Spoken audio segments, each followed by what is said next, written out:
Hello बच्चों, let's read this question. The question says the inequality magnitude of z minus 4 less than magnitude of z minus 2. Represent the reason given by the given options are option A is real part of z greater than equals to 0, option B real part of z less than 0, and option C is real part of z greater than 0, and option D is none of these.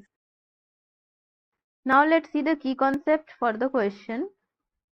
So let's suppose हम लोग कोई complex number ले लेते हैं z, where let z is equals to x plus iy, और हमें इसका magnitude calculate करना है. सो मैग्नीट्यूड को हम लोग ऐसे डिनोट करते हैं, and it is equals to the, next line पे लिख लेते हैं. सो यहाँ पे हो जाएगा मॉडुलस ऑफ z, इसको हम लोग मैग्नीट्यूड को ऐसे रिप्रेजेंट करते हैं under root of square of, पहले हम लोग क्या करते हैं, रियल पार्ट का स्क्वायर करते हैं, रियल पार्ट का स्क्वायर प्लस इमेजिनरी पार्ट का स्क्वायर.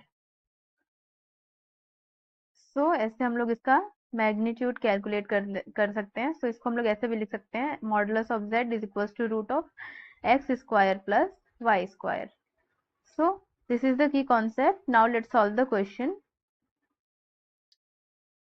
और यहाँ पे x हमारा क्या है, x is real part and y is imaginary part, this imaginary part.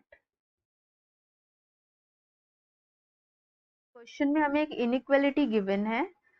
तो यहाँ पे हमें गिवन है magnitude of z minus 4 is less than magnitude of z minus 2.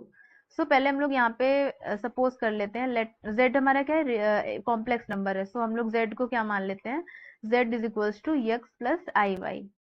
So यहाँ पे हम लोग क्या करते हैं, वैल्यू रख देते हैं, putting value of z in above inequality.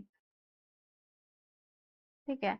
सो हम लोग यहाँ पे वैल्यू रख लेते हैं, तो हमें क्या मिलेगा, magnitude of x plus i y minus 4 is less than magnitude of x plus i y minus 2. So यहाँ पे पहले हम लोग रियल पार्ट को एक साथ ले लेते हैं और इमेजिनरी पार्ट को एक साथ ले लेते हैं, क्योंकि हम लोग मैग्नीट्यूड में रियल पार्ट को एक साथ लेते हैं, इमेजिनरी पार्ट को एक साथ. सो यहाँ पे क्या हो जाएगा, x minus 4 plus i Y less than, यहाँ पे क्या हो जाएगा, x minus 2 plus i y. सो हमारा रियल पार्ट इसमें x माइनस 4 हो गया और इमेजिनरी पार्ट y हो गया. अब हम लोग इसको मैग्नीट्यूड के फॉर्म में लिख लेते हैं.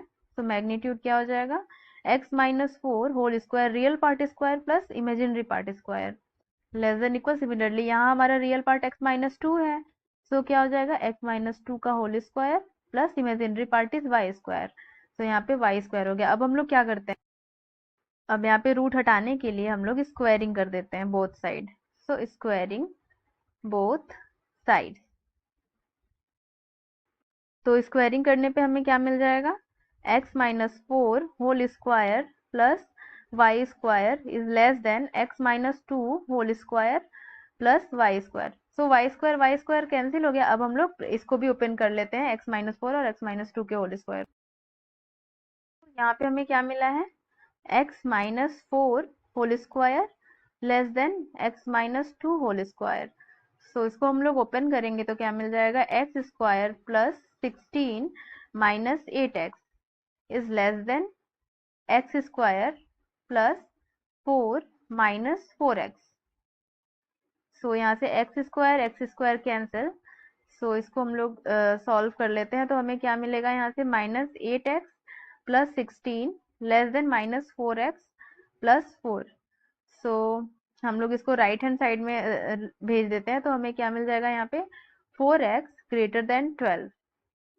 ये इधर आएगा तो 16 माइनस 4 हो जाएगा, और 8 हमारा राइट हैंड साइड में जाएगा तो 4x हो जाएगा. सो यहाँ पे हमें क्या मिल गया, 4 3 से कैंसिल हो जाएगा. सो x ग्रेटर देन 3. और x हमारा क्या है, x हमारा क्या था, real part, x is our real part. So यहाँ पे हमारा क्या हो गया, real part is greater than 3.